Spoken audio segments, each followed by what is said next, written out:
Hello again. So the last video that I made, and I'm not going to have you go back and watch, I'm going to just kind of like recap some things because I wanted to talk about the process I am going through with what I figured out about my life, which was about my father, me having to go see my father while I didn't believe he was my dad because of how I felt. And I wanted to talk about how I kind of came to it. So I'm sure that most people are aware of this song called The Logical Song by Supertramp. Well, there's this part in the song that says, please tell me what you've learned, And I know it sounds absurd, but in reality, that's what we are doing right now. Especially I am doing this right now, telling you what I have learned. So this is what I have learned. When I was young, my intuition was beyond fire. I can't stress that enough. And so, I was already knowing what was going on. And I knew that my father did not want me. I knew. I called him Steve. I didn't call him Dad. But I wasn't looking at him as a bad person. I wasn't unable to do that at that age. I couldn't have done that. No one can be 3 years old and I don't know. I just didn't have that in me to look at someone like they're a bad person. Just because I don't feel like he's my dad doesn't mean I think he's a bad person.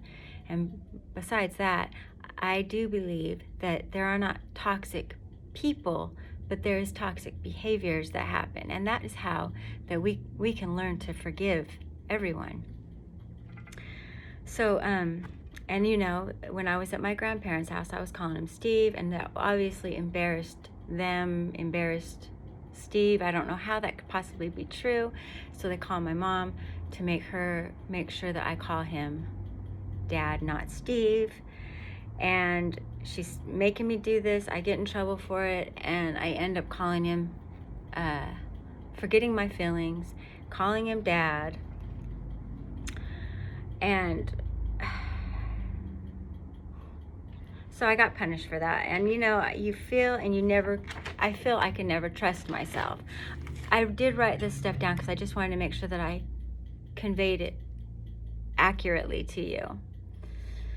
So I couldn't trust myself again, obviously, because my mom, whom to me was God, I was born and I'm here and that's my guide. My mother is my guide. So for me to learn this from my mother, I've learned that you can't feel how you feel. You have to act how other people want you to act in order to survive in the world. And that's what I was gathering from that. And so I did. I learned to be a great survivor in this world. And, I have her to thank for that. But my feelings were snuffed out. So when that happens, you don't only lose the bad parts, you also lose the good parts, the parts that help protect you and all that other stuff. So I was going over this process, because I just kind of like figured it out. Because I was going through some personal things in my relationship that I wanted to know the answer to. And as I was doing that, I was like, I have to have the answer. I have to know what this is, what it means, or else I'm not going to be able to move one step forward. And guess what happened? I ended up finding out it was something meant to me from my past, way past, and I've been carrying this with me for all this time, for all these years. So it actually helped my relationship because I learned where that came from. And so it manifests into your other relationships. If you don't deal with it, if you don't acknowledge it, it's going to, of course, follow you around throughout your relationships with everybody. So, so the reason why I believe that so back to the epiphany. So I was in the process of this whole thing because I just learned it, like I said, and I was at a party planning event on Friday, and all of a sudden it just all hit me at once, this montage, if you will, it was almost as if I saw the whole thing act out in front of my face, you know. So my purpose was to make my dad feel bad, okay? My purpose for my mom sending me there is to make my dad feel bad. As a constant presence, I was always dressed cute. I was always a good, considered the good kid. I'd bring him gifts. I would write him notes.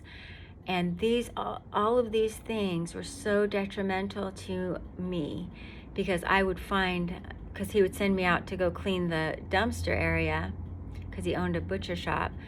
So I would go to the dumpster area, and my adopted brother and I would be cleaning it, and all of a sudden I'd see like the corner of one of the art pieces that I sent him. So, I'm just saying that this is what was going on here. This dude did not want me, yet I kept on. My mother was Cyrano de Bergerac, and I was the puppet. Yeah, I was going over there and I was trying to make him love me, and but I didn't really want to do that. So there was still that resistance anyway. So I was in two places at once when it came to my dad. So she also wanted me to be a reminder to him that he raped her. And I know that this is true because it came to me like that. So even though my mom never put him down or anything, she always did say that he took advantage of her. And so that was something that was with her. And if it's with you that long, and you just don't find, oh, well, I'm so glad that I know that she was so glad that she had me, but if you don't find it in yourself to be glad that happened, and now I've got my daughter. So she wanted to be happy about it, but yet she wasn't. And I'll get to that also in this whole entire video. So, and also that he didn't prioritize me. He didn't prioritize my mom. He didn't pay child support. So I think that's why my mom would dress me so cute in tube tops. I have pictures. I will show them the next time to show you what my mom dressed me like when I would go to see him. And I was just always on my best behavior when I was over there. And it's the exact same thing as if I was a child of divorce. So the two parents, the child would become the pawn to make one parent feel bad and the other parent feel bad. I've seen it all the time, and I never could understand why two people do that to their children. That doesn't make any sense to me at all, at all. I lived with that growing up, so I saw what divorce does to people and to the kids, and it's horrifying, and it needs to be changed immediately. I know that they have ceremonies for when you are divorcing. It's like an unmarry you ceremony, which is a wonderful thing. It's so beautiful. Why wouldn't you want to still be friends with someone you were with in a partnership like that? That doesn't go away. It stays with you forever. So I can see all these things, of course, at this time, and they are directly related to the things that have happened in my life, and I've adjusted my whole life pretty much to survive in this world. So all of that came to me while I was at this meeting with a couple of women that I've been friends with for a very long time, that I am blessed to be friends with. It came out like a big old ocean wave of crying. I was really crying. I was really talking a lot, telling them everything I could think of, everything that I was going through, and I was just sobbing.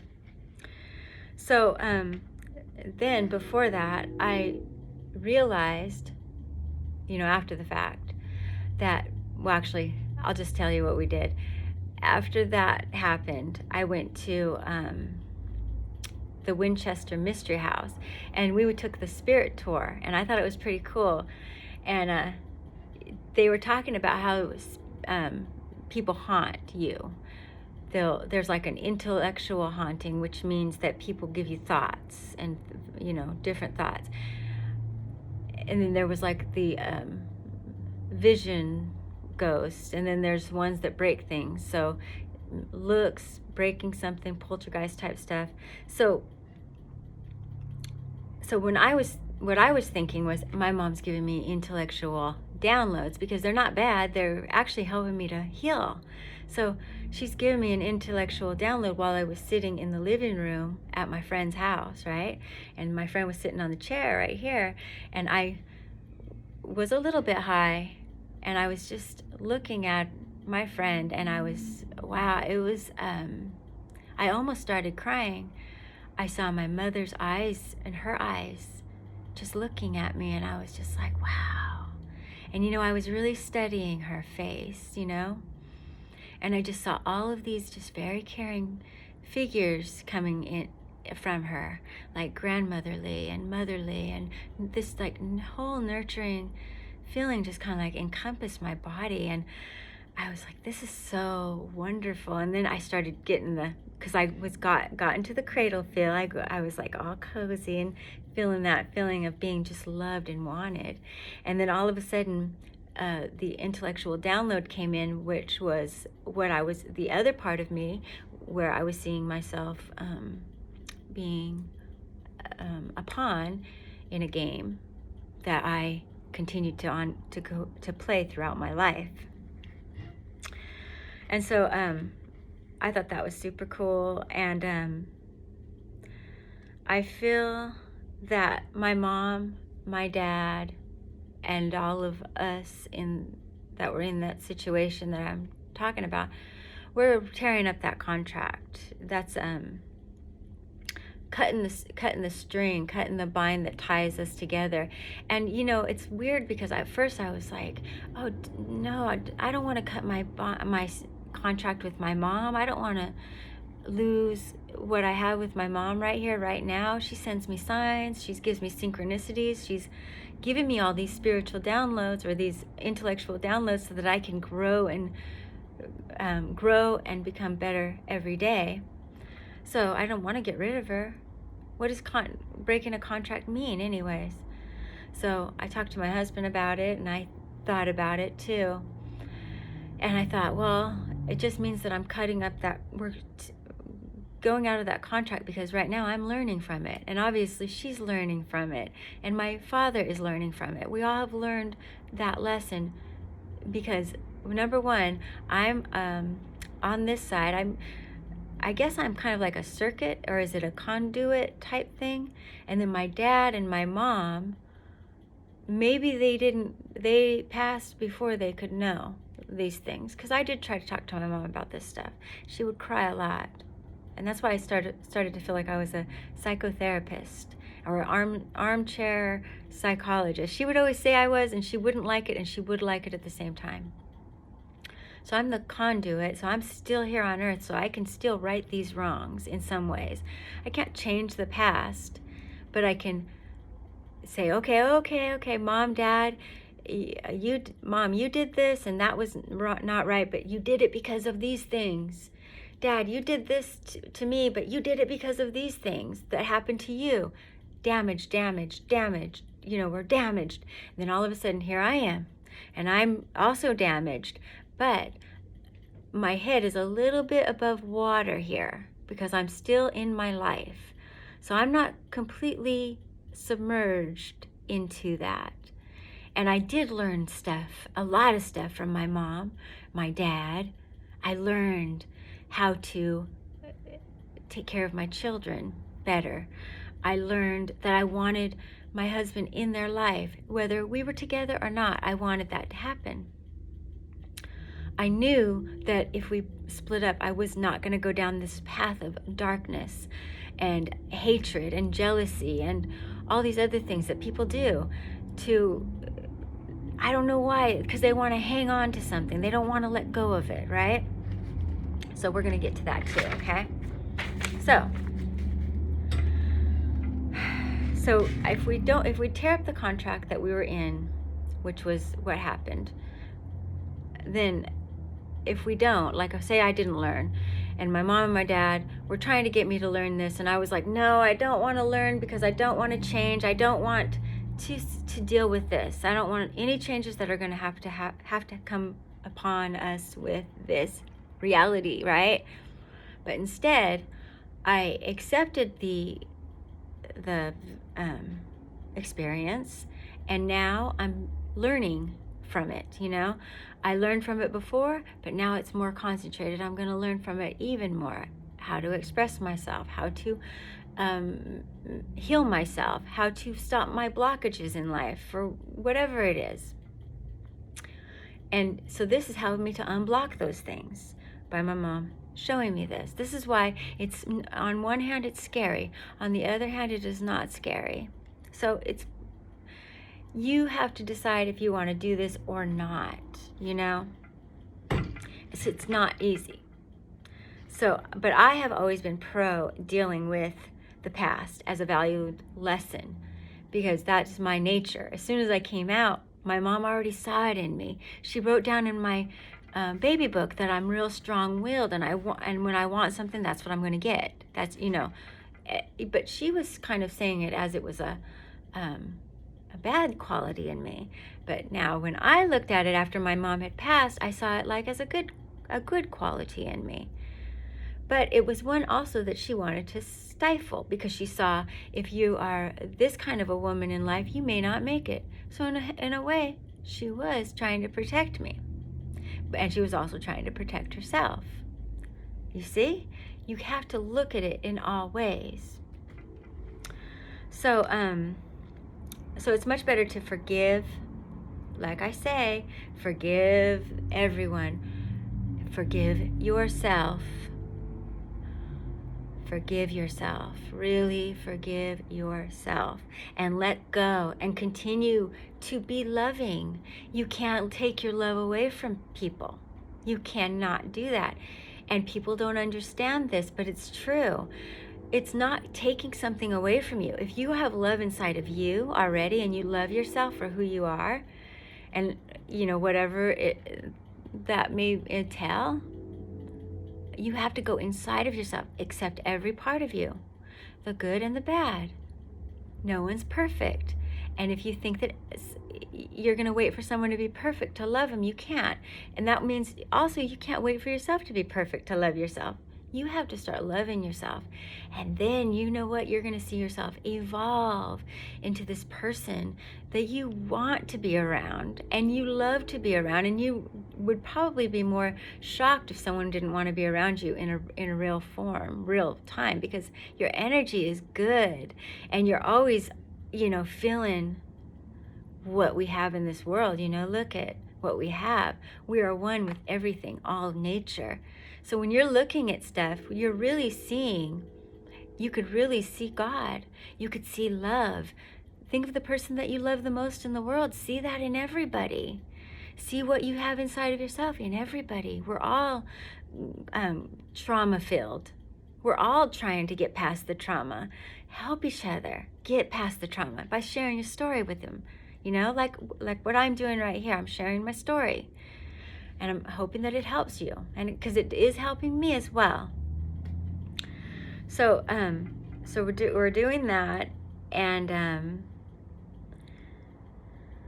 the easiest thing to do, you have to really mean it when you forgive. Also, oh gosh, I'm sorry, I did smoke before.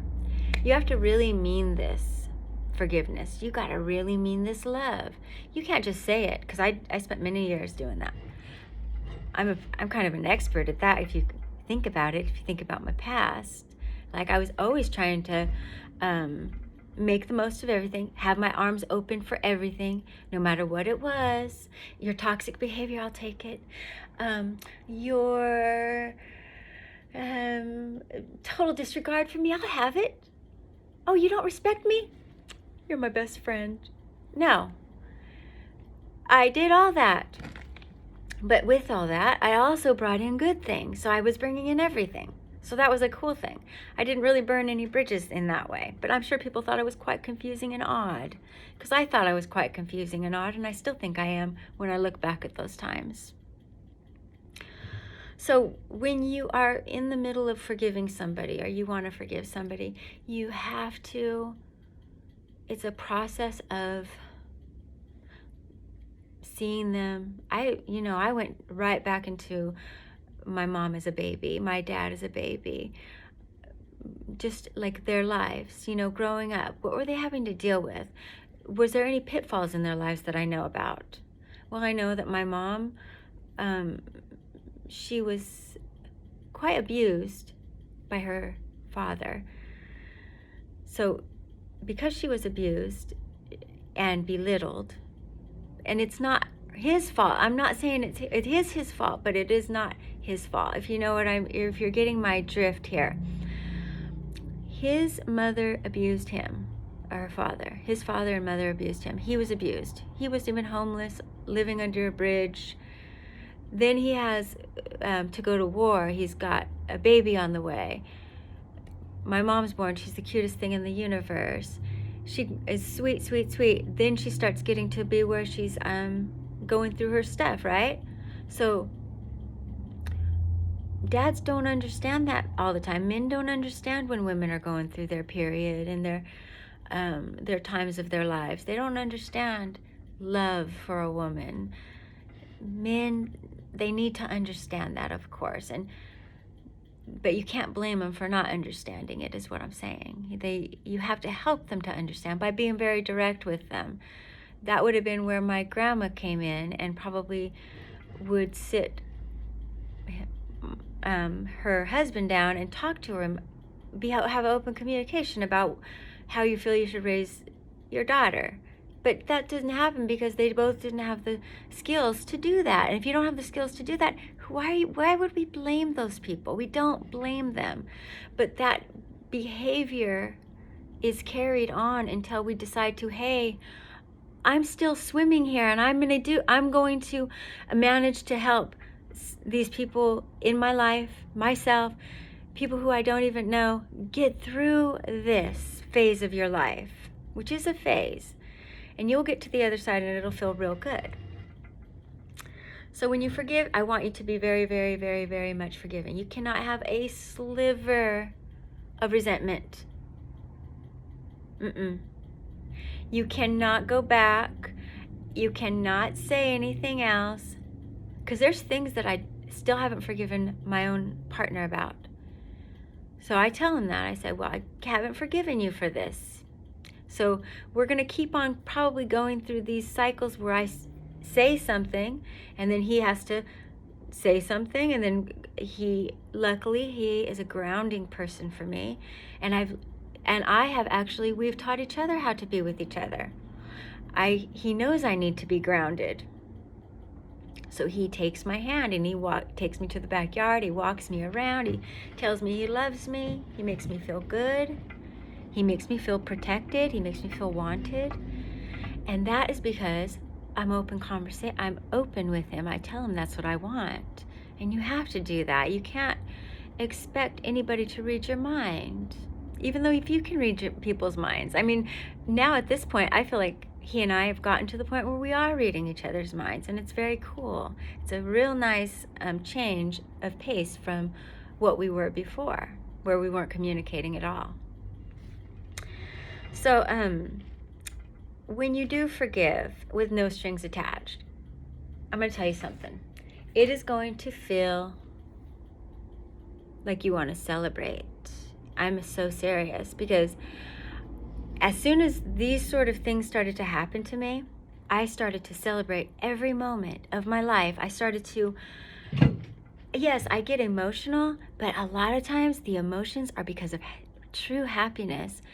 And I'm crying because I love my friends so much, and I'm telling them about it.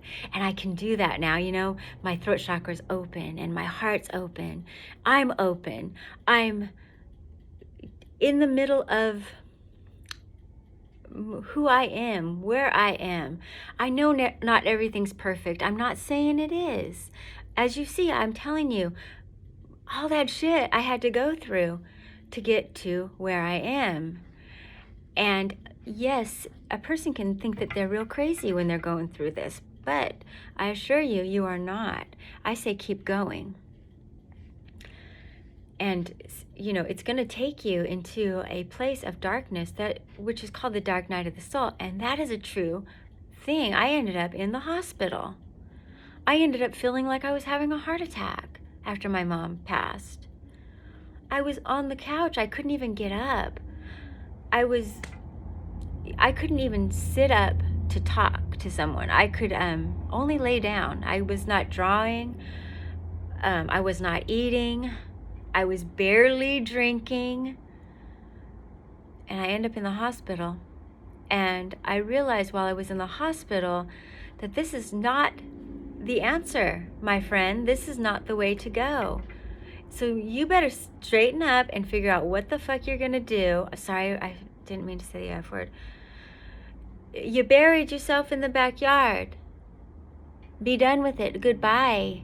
So now, with my mother, if we've torn up that contract, good. Because now we don't have any strings attached.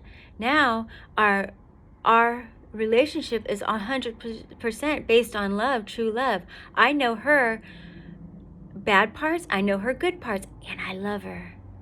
I know, that's the thing. You love somebody regardless of what they are, what they've done, what they do. And then you tell them, I love you. You did what? Oh, okay. Yeah, I still love you. I'm not going to flicker in this. I still love you. When are you going to love yourself? I'm going to end it on that because I feel that is perfect. See you later. Tomorrow, maybe next week. Bye.